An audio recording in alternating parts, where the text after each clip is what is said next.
She served with kindness, never knowing the undercover billionaire was watching. Until love changed everything. The morning sun painted everything golden through the windows of Rosie's family restaurant, but Amara felt anything but bright. She adjusted her red uniform one more time, checking her reflection in the coffee pot. The red looked good against her dark skin. Her grandmother always said red was her power color. Today, she needed all the power she could get. 3 months behind on rent. Her little brother Marcus needed new school clothes. And her car was making that sound again, the one that meant expensive repairs she couldn't afford. But none of that showed on her face as she tied her apron and grabbed her order pad. Amara had learned long ago that your troubles were your own. Customers came here for comfort food and warm service, not to hear about her problems. Before we dive into this incredible story, I'd love to know where you're watching from and what time it is over there. Drop it in the comments below. It always amazes me how far these stories travel, from the US to Canada, the UK, Africa, and beyond. And while you're here, don't forget to hit subscribe and give this video a like so you won't miss the next story. Now let's get started.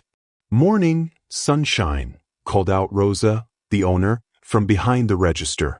Rosa had given Amara this job 2 years ago when nobody else would hire a girl from the projects with no experience. "You're working the front section today. We've got that business breakfast meeting in booth 7 at 9. Amara nodded, checking her section. Clean tables, fresh flowers Rosa insisted on despite the expense, and the kind of worn-in comfort that made people want to stay a while. This place wasn't fancy, but it had heart. The first customers were regulars, Mr. Johnson, who ordered 2 eggs over easy and wheat toast every Tuesday, and Mrs. Patterson, who always asked for extra jam. Amara knew their orders by heart, knew that Mr. Johnson's wife had passed last year and he came here because eating alone at home felt too quiet, knew that Mrs. Patterson was diabetic and the jam was the one sweet thing she allowed herself. "How's your granddaughter doing in college?" Amara asked Mrs. Patterson, refilling her coffee. "Oh, bless you for remembering. She's doing wonderful." Made Dean's List again. Mrs. Patterson's whole face lit up. "You know, you remind me of her. Same kind heart." Amara squeezed the older woman's shoulder gently. "You tell her I said congratulations." That's when she noticed him, a man in the corner booth, wearing jeans and a simple blue top that probably cost more than her monthly rent, though she couldn't tell just by looking. He was handsome in that understated way, with kind eyes and strong hands wrapped around his coffee mug. But there was something about the way he sat, the way he watched everything, that made her think he wasn't quite what he seemed. He'd been there when she arrived for her shift, already nursing coffee and reading something on his phone. Now it was almost 9 and he was still there, still watching. "More coffee?" she asked, approaching his table with the pot. "Please." His voice was warm, with just a hint of an accent she couldn't place. "And thank you." "First time here?" "Yes, but definitely not the last. You have a beautiful way with people." Amara felt heat rise in her cheeks. "Just doing my job." "No," he said quietly, "that wasn't just doing your job. That was caring about people." Before she could respond, the bell above the door chimed, and everything changed. The woman who entered struggled with the heavy door, her wheelchair catching on the threshold. Amara immediately set down the coffee pot and rushed over. "Here, let me help you with that." The woman was elderly, maybe 75, with silver hair pulled back in an elegant bun and clothes that had seen better days but were still worn with dignity. Her hands were shaking slightly, Parkinson's, Amara recognized from when her own grandfather had it. "Thank you, dear. I'm not as steady as I used to be." Amara held the door wide and guided the wheelchair to a table near the window. But as she looked around, she realized none of the tables would work. They were all too close together for wheelchair access. "You know what? I have the perfect spot for you." Amara quickly moved chairs from a larger table, creating space. "Best view in the house, and you can watch all the interesting people walking by." "Oh, you don't have to go to all that trouble for me." "It's no trouble at all. I'm Amara, and I'll be taking care of you today." Eleanor. Eleanor Washington. And you're very kind. As Amara helped Eleanor get comfortable, she noticed the man in the corner booth watching intently. There was something in his expression, surprise, maybe, or admiration. Now, what can I get started for you, Mrs. Washington? Eleanor's hands shook as she tried to open the menu. Amara pretended not to notice, busying herself with arranging the salt and pepper shakers. I'm afraid my eyes aren't what they used to be either. Could you tell me what you'd recommend? Well, Rosa makes the best pancakes in the city. Fluffy as clouds, and she serves them with real maple syrup. Or if you're more of a savory person, the cheese omelet is amazing. Pancakes sound wonderful. And coffee if you don't mind. Coming right up. As Amara headed to the kitchen, she passed the corner booth again. The man looked up from his phone. That was beautiful, he said softly. What was? The way you made her feel welcome. Like she mattered. Amara felt that warmth in her cheeks again. She does matter. Everyone does. In the kitchen, Rosa was flipping pancakes. That lady in the wheelchair, she comes in here about once a month. Always sits alone, always orders the same thing. I don't think anyone's ever really talked to her before. Well, that's about to change, Amara said, preparing Eleanor's coffee with extra cream and a little paper flower Rosa kept behind the counter for special occasions. When she returned to Eleanor's table, the older woman's eyes filled with tears at the sight of the small gesture. A flower? For me. Everyone deserves something beautiful with their coffee. Eleanor reached out with shaking hands and touched Amara's arm. You know, I haven't had breakfast with someone this nice in longer than I care to admit. Then I guess we'll have to make this extra special. Amara pulled up a chair when the restaurant hit a lull. She learned that Eleanor had been a teacher for 40 years, that she'd lost her husband 2 years ago, that her children lived across the country and rarely called. She learned that Eleanor came to the restaurant on her late husband's birthday every month, because it was where they'd had their first date 60 years ago. He used to say I was his sunshine girl, Eleanor said, smiling at the memory, always brightening up the room. He sounds like he was a wise man. He was. And he would have loved you, dear. He always said you could tell everything about a person by how they treat strangers. From his corner booth, the man watched this entire exchange. He watched how Amara cut Eleanor's pancakes without being asked when she noticed the shaking hands. He watched how she refilled the coffee cup and listened with genuine interest to stories about students from decades past. He watched how she made an elderly woman feel seen and valued and loved. And somewhere between the pancakes and the stories, something shifted in his chest. Something he hadn't felt in years. Eleanor had finished her pancakes and was attempting to reach for her purse when it slipped from her lap, spilling contents across the floor. Amara immediately knelt to help gather everything up: pills, photographs, grocery coupons, and a small stack of bills. Amara tried not to look, but she couldn't help noticing the red, final notice stamps on several envelopes. Oh, what a mess I've made, Eleanor said, embarrassed. Not at all. Happens to everyone. Amara carefully placed everything back in the purse, pretending she hadn't seen the bills. There you go, good as new. When Eleanor tried to pay, her hands shook so badly she couldn't manage the money. Amara gently helped her count out the bills, but noticed Eleanor was leaving almost no tip despite clearly wanting to. You know what, Mrs. Washington? Rosa told me to let you know that breakfast is on the house today. She said any friend of her restaurant is family. Oh, I couldn't possibly. I insist. Rosa's orders. Amara winked. But promise me you'll come back soon? Eleanor's eyes filled with tears again. You're an angel, you know that? As Amara helped Eleanor back to her wheelchair and to the door, the man in the corner booth made a decision that would change everything. His name was actually Jonathan Pierce, and he was worth more money than most people saw in 10 lifetimes. He'd built a tech empire from nothing, but success had cost him 3 failed relationships, friends who only saw dollar signs, and a loneliness that no amount of money could fill. He'd come to this restaurant because his assistant had recommended it, said it was authentic. He'd expected good food and simple service. He hadn't expected to watch someone demonstrate what authentic actually meant. He'd watched Amara with every customer that morning. How she remembered Mr. Johnson's wife, how she celebrated Mrs. Patterson's granddaughter, how she treated everyone with genuine warmth. But it was what he'd just witnessed with Eleanor that made him realize he was seeing something rare. Pure kindness. No agenda, no expectation of reward. Just one human being caring for another. And he was falling in love with it. With her. As Eleanor's taxi pulled away, Amara returned to clear the table. That's when she found something Eleanor had left behind. An old photograph of a young couple on their wedding day. Eleanor and her husband, radiating joy. "Excuse me," Jonathan said as Amara passed his table. "The woman who just left, she forgot this." Amara looked at the photo he held. "Oh no, she'll be heartbroken without this. It's probably her most precious possession. Do you know where she lives?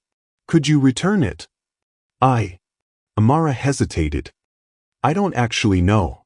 She just said she takes the bus here once a month."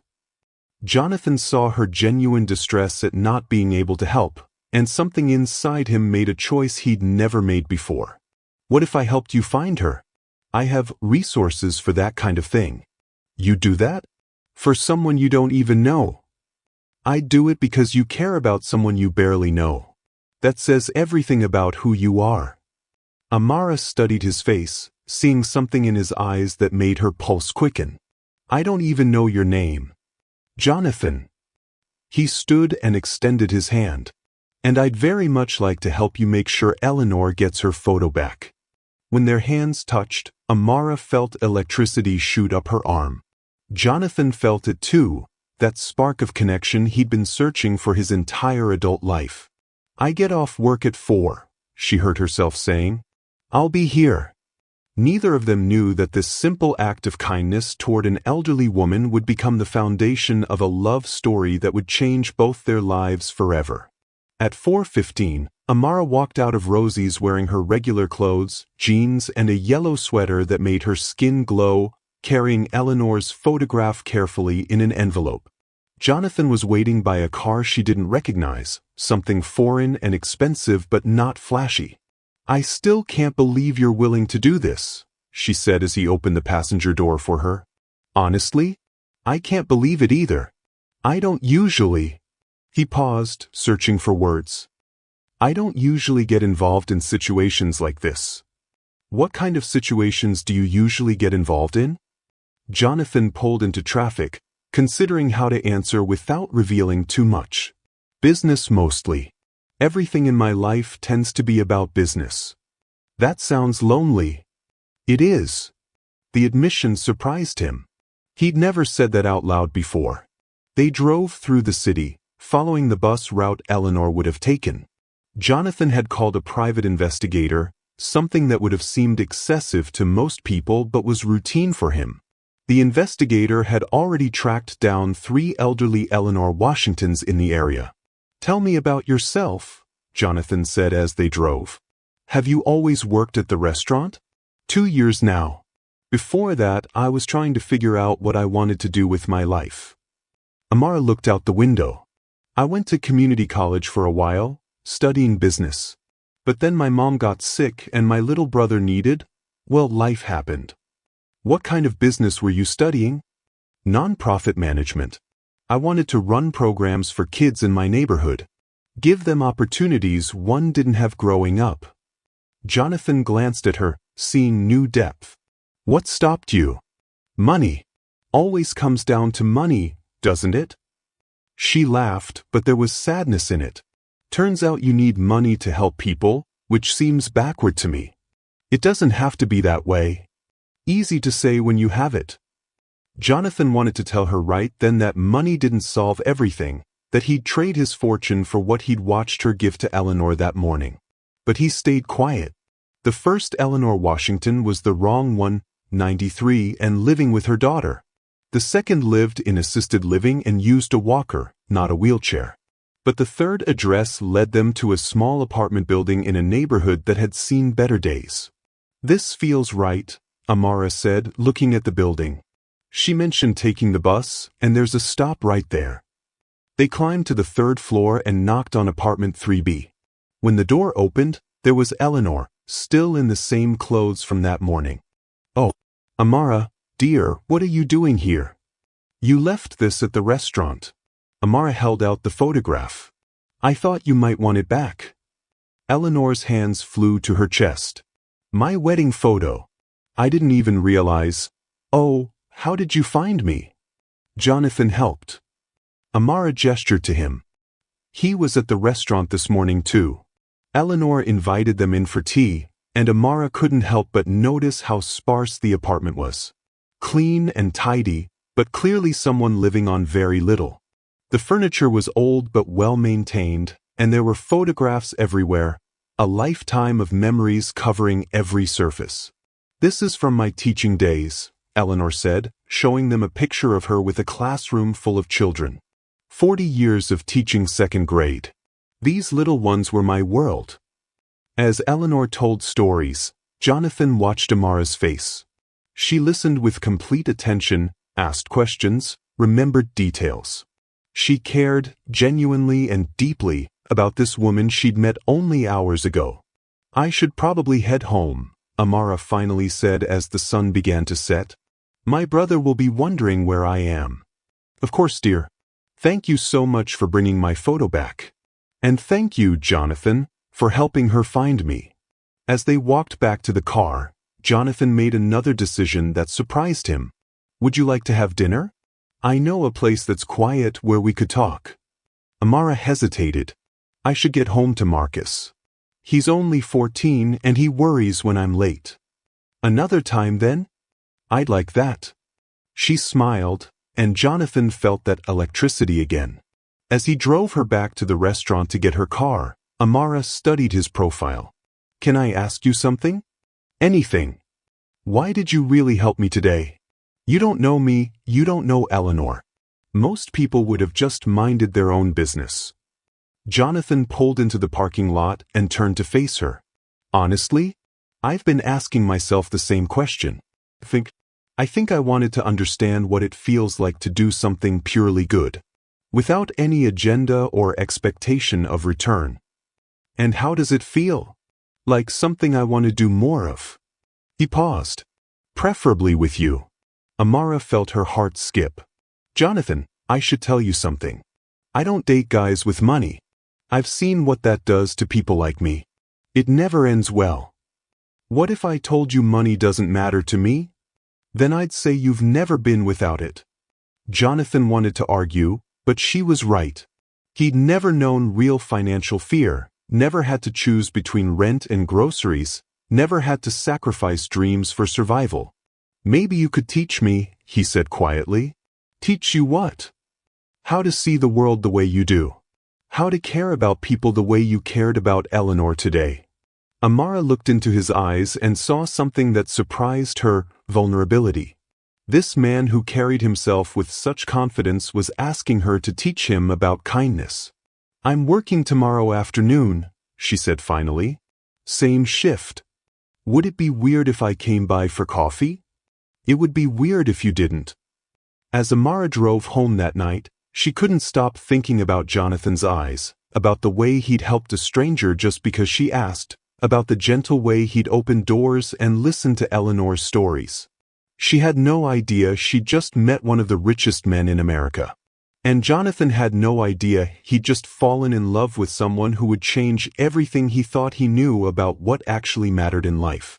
Jonathan showed up at Rosie's the next afternoon at exactly 2 p.m., ordering coffee and settling into the same corner booth. But this time, Amara found excuses to stop by his table between customers. "You came back," she said, refilling his cup. "I said I would. Most people say things they don't mean." "I'm not most people." Amara studied his face. "No, I'm starting to figure that out." The afternoon rush brought in construction workers from a nearby site, their boots muddy and voices loud.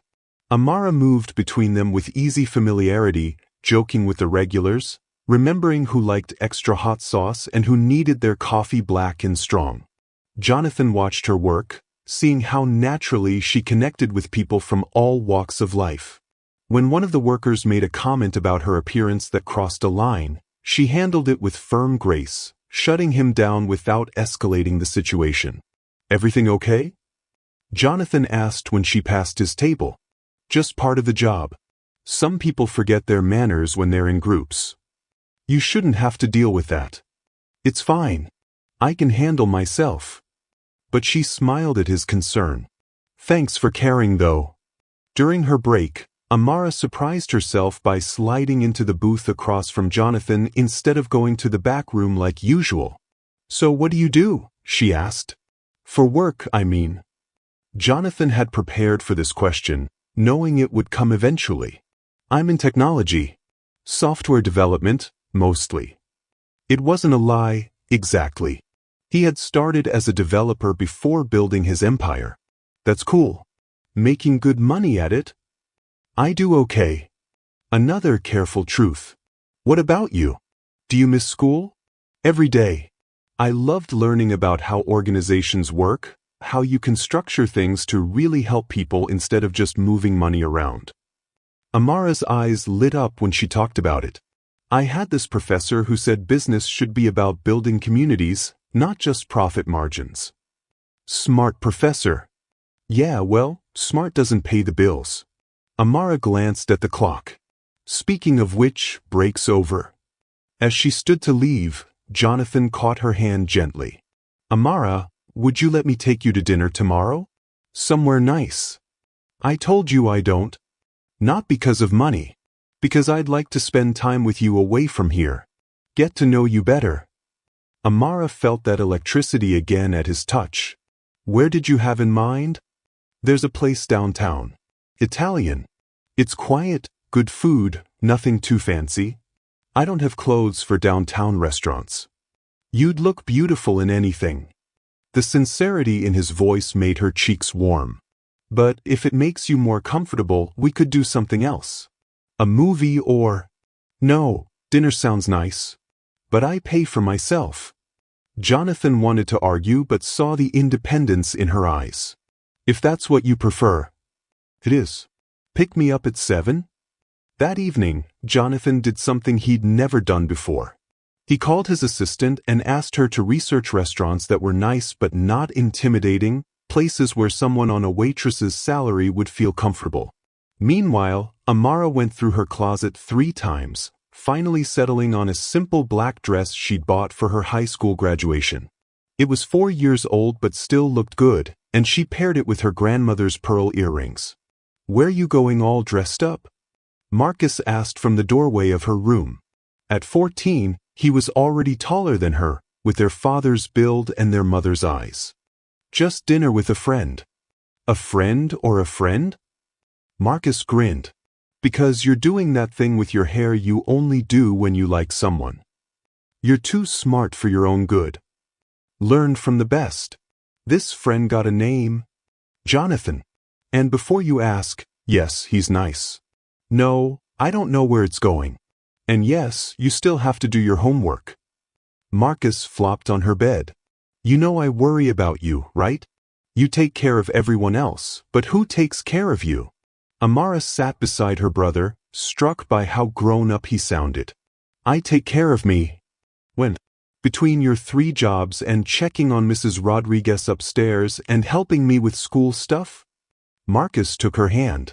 "You deserve someone who makes you smile the way you make other people smile." "When did you get so wise?" "Someone had to balance out all your optimism." Jonathan picked her up in a different car, still nice, but older and less obviously expensive. He'd borrowed it from his building's valet, not wanting to intimidate her with his usual vehicles. "You look incredible," he said when she opened the door and meant it. The simple black dress showed off her natural beauty, and those pearl earrings caught the light perfectly.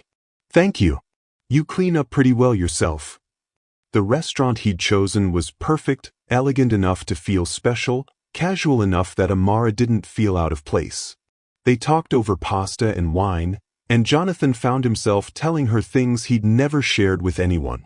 "I travel a lot for work," he said.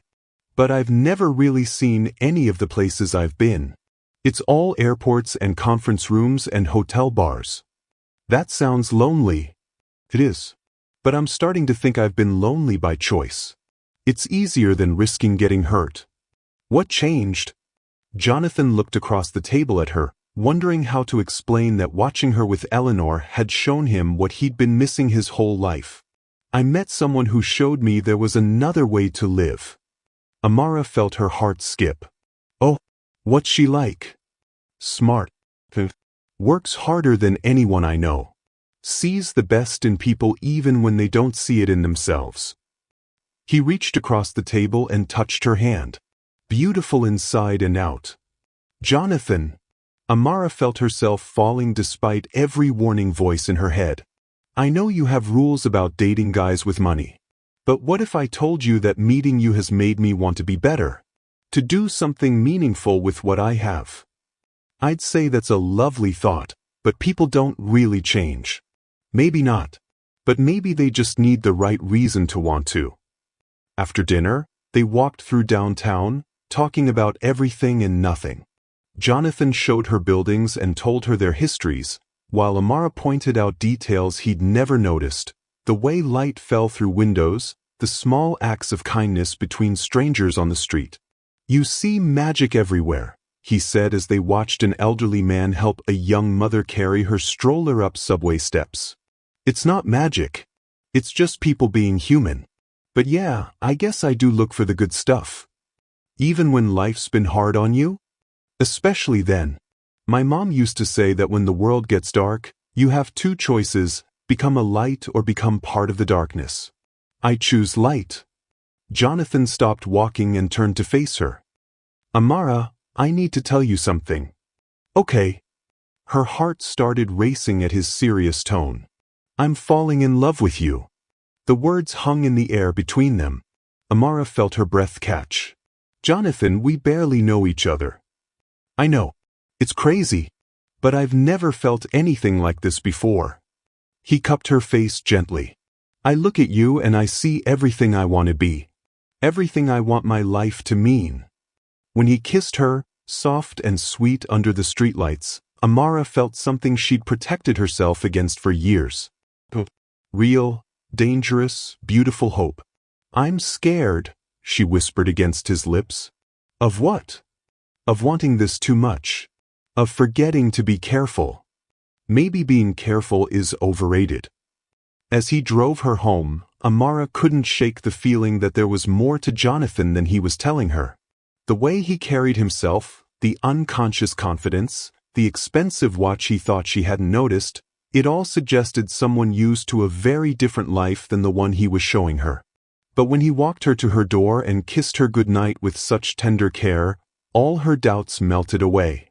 "Can I see you tomorrow?" he asked. "I work the morning shift. But Marcus has a basketball game tomorrow night. You want to come?" "I'd love to." Jefferson High School's gymnasium was nothing like the places Jonathan usually spent his evenings. The bleachers were old metal, the floor scuffed from years of use, and the air smelled like teenage sweat and floor wax. But watching Amara cheer for her brother with pure joy, he couldn't imagine anywhere he'd rather be. "That's Marcus, number 12, she said, pointing to a tall, lanky kid who moved with surprising grace on the court. "He looks like you. Acts like me too. Too caring for his own good sometimes." Jonathan watched Marcus play, seeing the same determination and heart that Amara brought to everything. During halftime, Marcus jogged over to where they sat. "So you're the mysterious Jonathan," Marcus said, sizing him up with the directness only teenagers possessed. "And you're the famous little brother.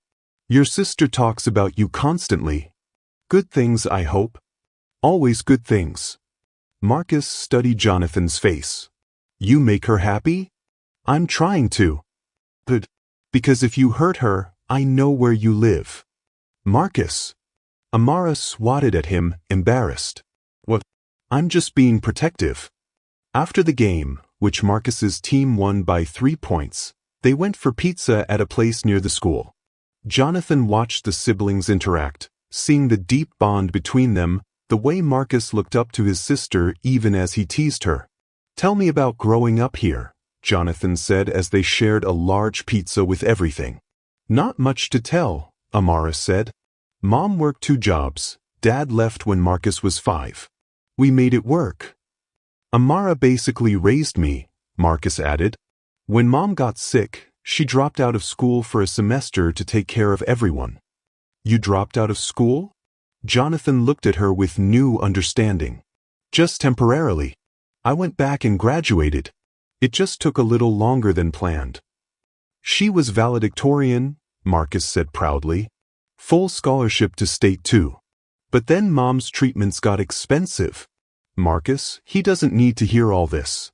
But Jonathan did need to hear it. He needed to understand the sacrifices she'd made, the weight she carried, the strength it took to keep choosing kindness when life kept taking from her. "Your mother, how is she now?" "Better," Amara said softly. "The treatments worked. She's in remission. Living with my aunt in Florida where it's warm." "That's good news." "Yeah, it is. Means Marcus and I can focus on the future instead of just surviving." Walking back to the car after dropping Marcus at home, Jonathan felt something shift inside him. This wasn't just attraction or infatuation anymore.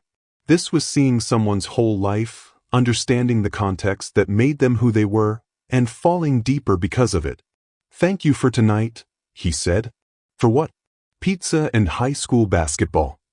For letting me into your world. For trusting me with your family." Amara stopped walking and looked up at him. "Jonathan, can I ask you something?" "Anything." "Who are you really? And don't say you're just a software developer. Everything about you, the way you carry yourself, the way you talk, even the way you tip at restaurants, it all says you come from money.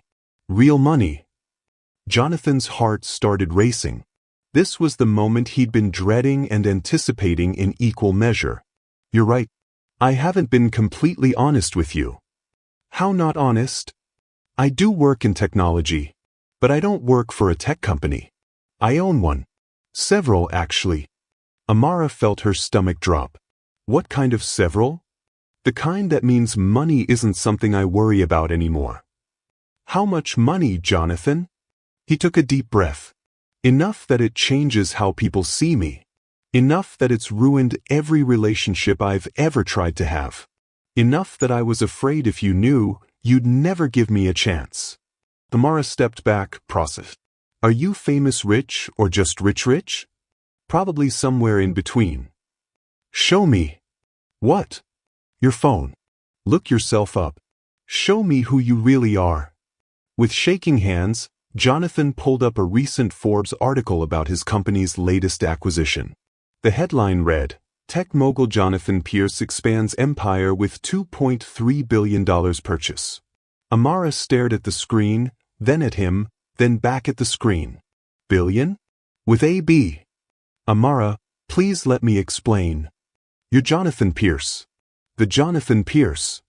She laughed, but there was no humor in it. "I should have known. The car, the clothes, the way you just casually hire private investigators to find elderly women." "I wanted to tell you." "When? When exactly were you planning to mention that you're worth more money than I'll see in 10 lifetimes? Before or after I fell in love with you?" The words hung between them like a confession neither had meant to make. "You're falling in love with me?" Jonathan asked softly. "That's what you got from that sentence?" Amara felt tears threatening. "Jonathan, this changes everything." "It doesn't have to." "Of course it does. You've been lying to me from the beginning." "Not lying. Just not telling you everything." "Same thing." Amara turned and started walking toward her building. "I need to think." "Amara, please. Just give me some space, okay? This is a lot to process." Jonathan didn't sleep that night. He paced his penthouse apartment, looking out at the city lights and thinking about the hurt in Amara's eyes. He'd known this moment would come, had prepared arguments and explanations, but none of them seemed to matter now. Meanwhile, 3 miles away in her small apartment, Amara lay awake staring at the ceiling. Marcus had already gone to bed, but she could hear him moving around, probably sensing something was wrong. She pulled out her phone and did what she probably shouldn't have. She Googled Jonathan Pierce. The results were overwhelming. Business articles, society page photos, interviews about his philanthropy and his company's innovations. But it was the personal stuff that hit her hardest. Photos from charity galas with beautiful women in designer gowns. Articles about his bachelor lifestyle, his expensive hobbies, his homes in multiple cities. This was Jonathan's real world. A world so far removed from hers they might as well be different planets. At 2 a.m., her phone buzzed with a text. Jonathan, I know you need space, but I couldn't sleep without saying this. Everything I told you about who I am was true. The money doesn't change that. It doesn't change how I feel about you. She stared at the message for 10 minutes before responding. Amara, the money changes everything. You just don't see it because you've never been without it. Jonathan, then help me see it. Help me understand. Amara, I can't be your charity case, Jonathan. I can't be the poor girl you saved to feel good about yourself. Jonathan, is that really what you think this is? Amara, I don't know what to think anymore. The next morning at work, Amara moved through her shift like a robot. She smiled at customers, took orders, refilled coffee, but her heart wasn't in it. Rosa noticed immediately. You look like someone stole your favorite song, Rosa said during the lunch rush. Everything okay? Just tired. This about that man who's been coming in? The one who looks at you like you hung the moon. He's not who I thought he was. Honey, none of us are who people think we are when they first meet us. Question is, do you like who he is when he's with you? Before Amara could answer, Eleanor appeared at the counter, moving slowly with her wheelchair. Mrs. Washington. What a nice surprise. Amara came around the counter to help her to a table. What brings you back so soon? Well, I wanted to thank you again for returning my photo. And I wanted to ask you about that young man who helped you find me. Jonathan. Just such a kind person. You know, after you left the other day, I couldn't stop thinking about something. What's that? Eleanor smiled. In 40 years of teaching, you learn to read people pretty well.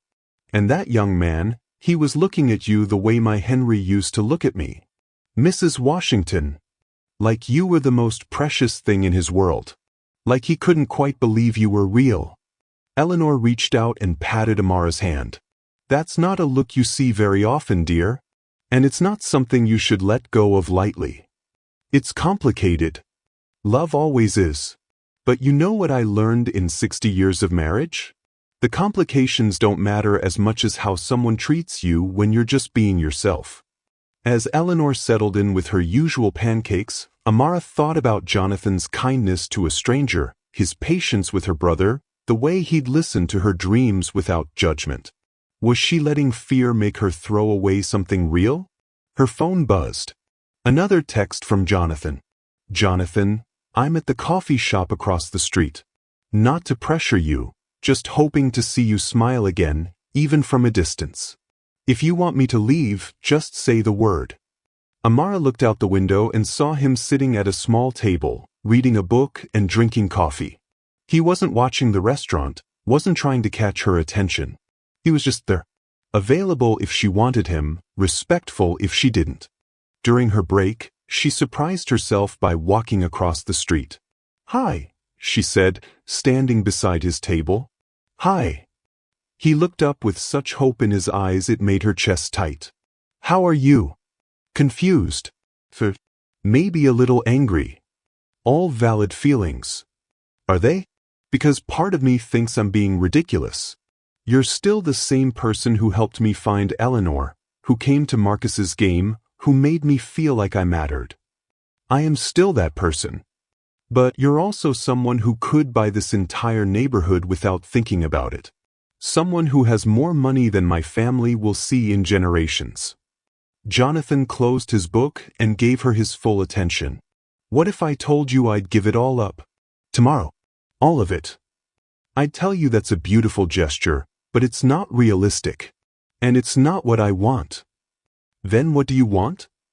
Amara sat down across from him, making a decision that felt both terrifying and right. I want honesty. Complete honesty, no matter how uncomfortable it makes you. You have it. I want you to understand that it can't be about you saving me or fixing my problems with money. It never was about that.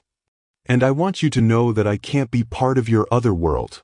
The galas and the society pages and the women in $1,000 dresses.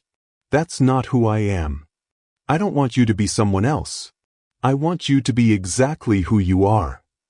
Amara studied his face, seeing sincerity there, but also seeing the gap between their worlds.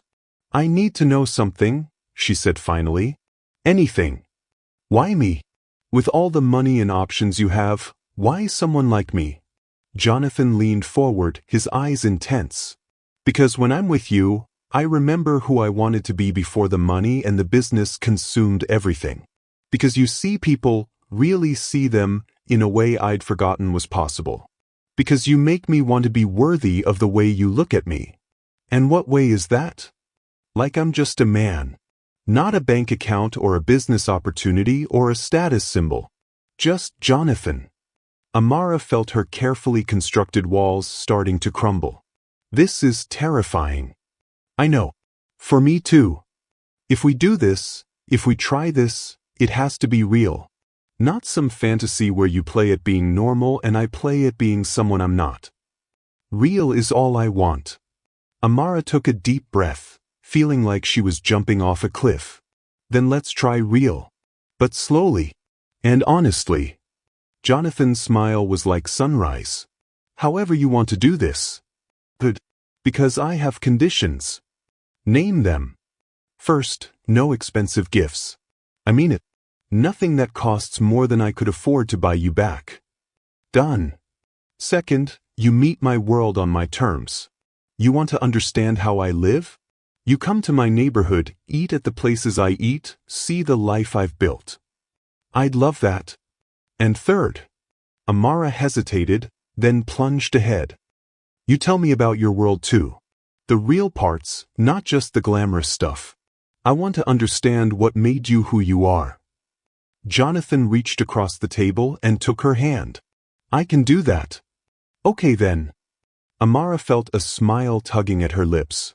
Jonathan Pierce, billionaire tech mogul, would you like to go get some real Mexican food from a truck that definitely doesn't accept credit cards? Amara Thompson, most beautiful woman in the world, I would love nothing more. As they walked down the street together, hand in hand, neither of them knew that someone had been watching from across the street, taking photos with a telephoto lens. Neither of them knew that by tomorrow morning, their tentative new beginning would be front-page news. But for now, they had tacos from a food truck and the beginning of something that felt like love. The photo appeared on the front page of 3 different tabloids the next morning. Tech billionaire's secret love, screamed one headline. From penthouse to diner, Pierce's new girlfriend, announced another. But it was the third one that made Amara's blood run cold. Waitress wins the lottery, how to land a billionaire. Amara was getting ready for her morning shift when her phone started buzzing with calls from unknown numbers. By the time she made it to work, there were photographers waiting outside Rosie's. What the hell is this? Rosa demanded, pointing at the chaos outside. There's news vans on my street. Amara showed her the newspapers one of the reporters had shoved at her on her way in. Rosa's eyes widened as she read. This is your Jonathan? The billionaire. Apparently. And you knew. I found out 2 days ago. The bell chimed, and Amara looked up hopefully, thinking it might be Jonathan. Instead, a perfectly polished woman in an expensive suit walked in, her heels clicking authoritatively on the tile floor. Amara Thompson? The woman asked, approaching the counter. Who's asking? Victoria Sterling, Pierce Industries Director of Public Relations. She placed a business card on the counter. I think we need to talk. Rosa stepped protectively beside Amara. My restaurant isn't open for business meetings. This won't take long. Victoria's smile was shark-like. Ms. Thompson, I'm sure you're aware that Mr. Pierce's personal life affects our company's stock price. This situation has already caused some volatility in the markets. I don't know what that has to do with me. Everything. You see, Jonathan has a responsibility to his shareholders, his employees, his board of directors. A relationship with someone from your background raises certain concerns. My background? Nothing personal, of course. But optics matter in business. Our investors expect a certain level of sophistication from their leadership. Amara felt heat rising in her chest. Are you telling me I'm not sophisticated enough for your boss? I'm offering you a solution that benefits everyone. Victoria placed a check on the counter. This would set you up quite comfortably. Allow you to finish school, help your family, start fresh somewhere new. Amara looked at the check. The number had more zeros than she'd ever seen in one place. You're offering me money to disappear. I'm offering you financial freedom in exchange for discretion. Jonathan will move on, he always does. But the damage to his reputation and our company could last years. Get out. Ms. Thompson. I said get out. And take your money with you. Victoria's mask slipped for just a moment, showing the steel underneath. You should think carefully about this. Jonathan's world has ways of protecting itself. It would be easier for everyone if you chose to step aside voluntarily. After Victoria left, Amara's hands were shaking so badly she could barely hold her order pad. The photographers outside were still there, and every time the door opened, cameras flashed. Her phone rang. Jonathan. Amara, I just saw the papers. I'm so sorry. Are you okay? Your PR person just offered me money to disappear. Silence. Then, Victoria came to see you? I didn't authorize that. But you didn't stop it either, did you? You didn't tell your people that this relationship is real, that I matter to you. I'm telling them now. I'm on my way to the restaurant. Don't. There are reporters everywhere, and your showing up will just make it worse. Then where? Tell me where to meet you.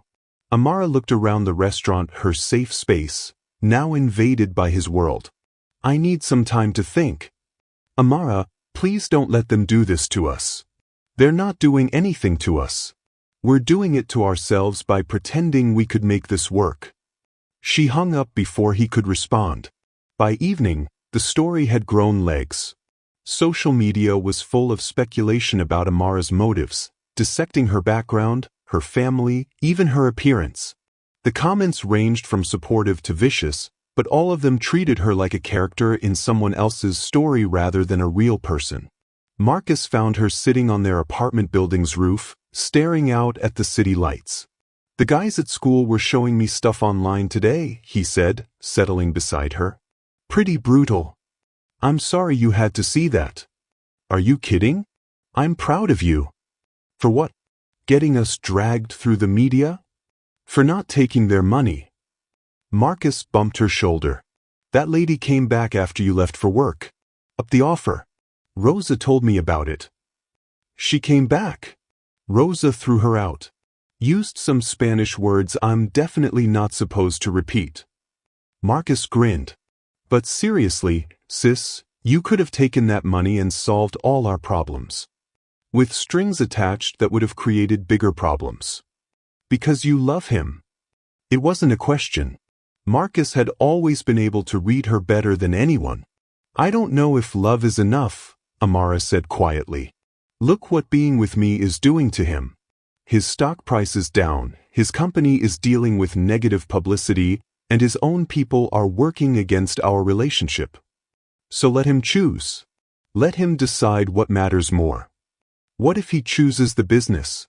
What if I'm asking him to risk everything for something that might not work out anyway? Then you'll know where you stand. But what if he chooses you? What if you're worth more to him than all that other stuff? Marcus, when did you get so smart about relationships? Same place you learned about taking care of people, from watching Mom fight for what mattered. Amara's phone had been buzzing all day with calls from Jonathan, but she hadn't answered. Now she scrolled through his texts. I fired Victoria. No one speaks for me about us except me. The board called an emergency meeting. I don't care what they say. I love you. Whatever we're facing, we face it together. Please talk to me. The last message had come an hour ago. I'm not giving up on us. But I understand if you need to give up on me. Amara stared at that message, feeling her heart break a little more. I should probably call him, she said. Probably. But before she could, they heard footsteps on the roof stairs. Jonathan appeared, looking haggard and desperate. How did you get up here? Amara asked. Your neighbor Mrs. Rodriguez let me in. After she gave me a 20-minute lecture about treating you right. He looked at Marcus. Mind if I talk to your sister? Marcus stood. Hurt her, and I'll figure out a way to hurt you back. Fair enough. After Marcus left, Jonathan sat beside Amara on the ledge, careful to keep some distance. Hell of a day, he said. That's one way to put it. I'm sorry about Victoria. I'm sorry about the photographers. I'm sorry your life got turned upside down because of who I am. Are you sorry about us? Never. Not for a single second. Amara turned to look at him. His usual polished appearance was gone, his hair was messy, his shirt wrinkled, and he looked like he hadn't slept in days. Your board meeting? I told them they could accept my personal choices or find a new CEO. Jonathan, you can't risk your company for me. Why not? What's the point of building something if I can't live the life I want while doing it? Because thousands of people work for you. Because you have responsibilities. My responsibility is to run the company well, which I do. Who I love is nobody's business but mine. Amara felt tears threatening. The whole world is watching us now. Everything we do will be scrutinized, criticized, torn apart. So we'll be careful. We'll be private. But we won't hide. I don't know if I'm strong enough for that life. Jonathan scooted closer, taking her hands. You're the strongest person I know. You've been taking care of everyone around you since you were a kid. You've built a life full of meaning and purpose with no resources except your own heart. If anyone can handle whatever comes next, it's you. What if I change? What if your world changes me into someone I don't recognize? Then I'll remind you who you are. The same way you remind me who I want to be. Amara looked out at the city, then back at Jonathan. There's something I need to know. Anything. If I asked you to walk away from the money, from the business, from all of it, could you do it? Jonathan was quiet for a long moment. You mean give it all up? Start over with nothing? I mean choose a simple life. A normal life. With me. In a heartbeat, he said without hesitation. The only thing that scares me about losing everything is losing you. I would never ask you to do that. But knowing that you're more important to me than any of it, does that help? Amara felt something shift inside her chest, a loosening of fear she'd been carrying. The money will always be there, she said slowly. The attention, the expectations, the complications. Yes. But so will this. So will us. If you'll let there be in us. Amara took a deep breath, feeling like she was making the biggest decision of her life. I love you, she said. Not your money, not your success, not the life you could give me. Just you. The man who helped me find Eleanor, who listened to my dreams, who made my brother laugh. I love you too. More than I thought I was capable of loving anyone. Then we figure it out. Together. Whatever comes next. When Jonathan kissed her this time, it felt like a promise. The next few weeks tested everything they'd promised each other. The media attention didn't die down. If anything, it intensified. Amara couldn't go to work without dodging cameras, couldn't take Marcus to school without reporters following them, couldn't even grocery shop without someone taking pictures. But Jonathan kept his word about facing it together. He hired security for Amara and Marcus, not to control their lives, but to give them privacy. He held a press conference where he calmly but firmly told the media that his personal life was off limits. And most importantly, he never once asked Amara to change anything about herself to make his life easier. The real test came when his board of directors called for a vote of no confidence. "They're saying I'm distracted," Jonathan told Amara over dinner at her apartment. "That my personal choices are affecting my judgment." "Are they right?" Amara asked, setting down plates of the spaghetti she'd made Jonathan's new favorite meal, though she suspected he was just being kind. "About being distracted? Maybe. I spend a lot of time thinking about you." "About your judgment being affected?" Jonathan considered this. "My priorities have definitely shifted. I used to make every decision based on profit margins and market share. Now I think about what kind of company I want to be, what kind of legacy I want to leave." "That sounds like better judgment, not worse. Tell that to the board." Marcus looked up from his homework at the kitchen table. "What happens if they vote you out?" "I lose control of the company I built. But I keep my shares, which means I'm still very wealthy, just not very powerful." "Would that bother you?" Amara asked. "A month ago, it would have destroyed me. Now." Jonathan shrugged. "I'm more worried about whether you'd still want to be with a has-been tech mogul." "I fell in love with Jonathan, not Jonathan Pierce, CEO. Remember?" The board meeting was scheduled for Friday. On Thursday night, Amara made a decision that surprised everyone, including herself. "I want to go with you," she told Jonathan. "To the board meeting?" "Amara, that would just give them more ammunition. Or it might remind them that you're a human being with a life outside the boardroom. These people can be brutal. So can I when I need to be." Friday morning, Amara put on her best dress, the same black one from their first date, and walked into the gleaming tower that housed Pierce Industries. The executives in the boardroom clearly hadn't expected her to show up, and she could feel their surprise and disapproval like a physical weight. "Ladies and gentlemen," Jonathan said, standing at the head of the polished conference table, "before we begin, I'd like you to meet Amara Thompson." "Mr. Pierce," interrupted board member Richard Henley, "this is highly irregular. Board meetings are confidential." "And this isn't a board matter," Amara said, standing up. "This is a character assassination disguised as a business decision." The room went silent. "You want to remove Jonathan because you think his personal life makes him unfit to lead this company. But in the 3 months I've known him, I've watched him become a better leader, not worse. He's more focused on creating value instead of just extracting it. He's more interested in innovation that actually helps people instead of just generating profit." "Ms. Thompson," another board member began, "you don't understand the complexities. I understand that this company's stock price has actually gone up since our relationship became public. I understand that employee satisfaction scores are at an all-time high. And I understand that you're not really worried about Jonathan's leadership, you're worried about your own comfort." Jonathan watched in amazement as Amara faced down some of the most powerful people in the tech industry. "You want a CEO who fits your expectations of what success looks like. Someone who prioritizes your comfort over everyone else's growth. Well, congratulations, you can probably find lots of people like that. But you'll never find another Jonathan Pierce." She turned to Jonathan. "I'll wait outside." After she left, the room was silent for a full minute. "Well," Richard Henley said finally, "that was unexpected. Any other questions about my judgment?" Jonathan asked. The vote was unanimous, to retain Jonathan as CEO. 1 year later, Amara stood in the kitchen of the community center she'd dreamed of opening, watching kids from the neighborhood learn to cook healthy meals with volunteers from Jonathan's company.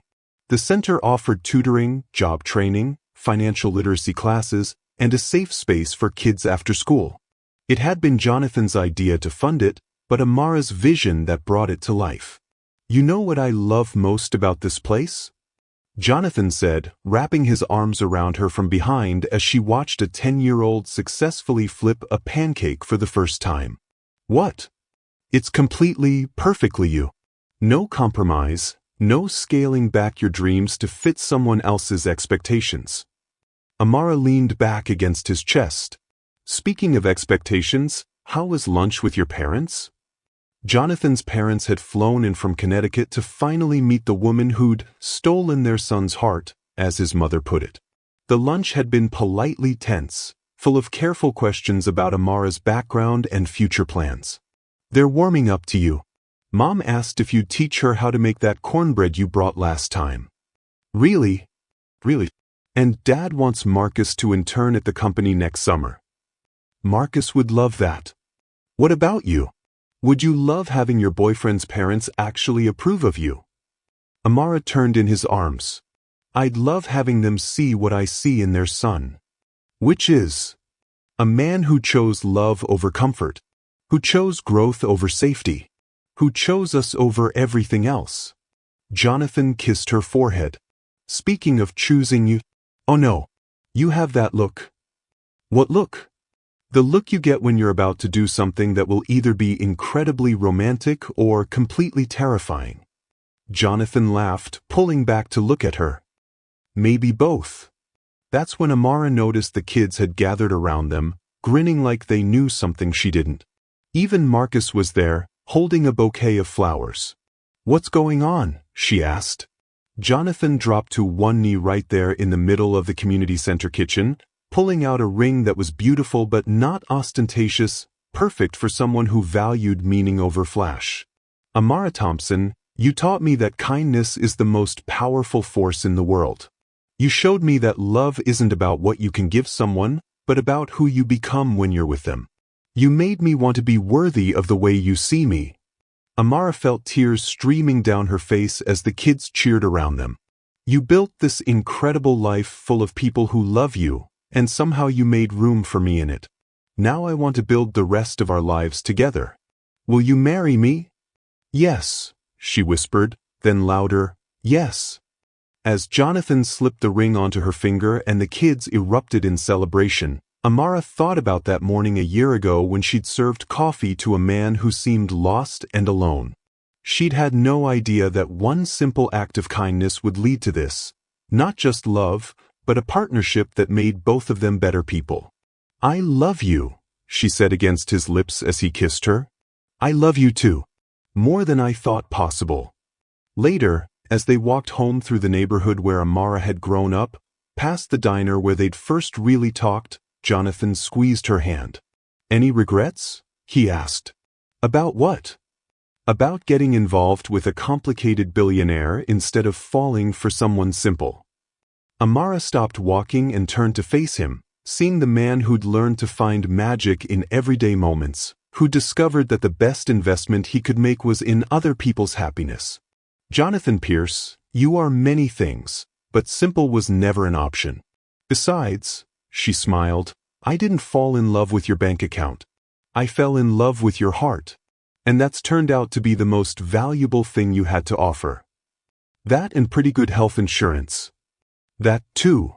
As they walked home together, Amara realized something beautiful. She'd spent her whole life taking care of other people, making sure everyone around her felt valued and loved.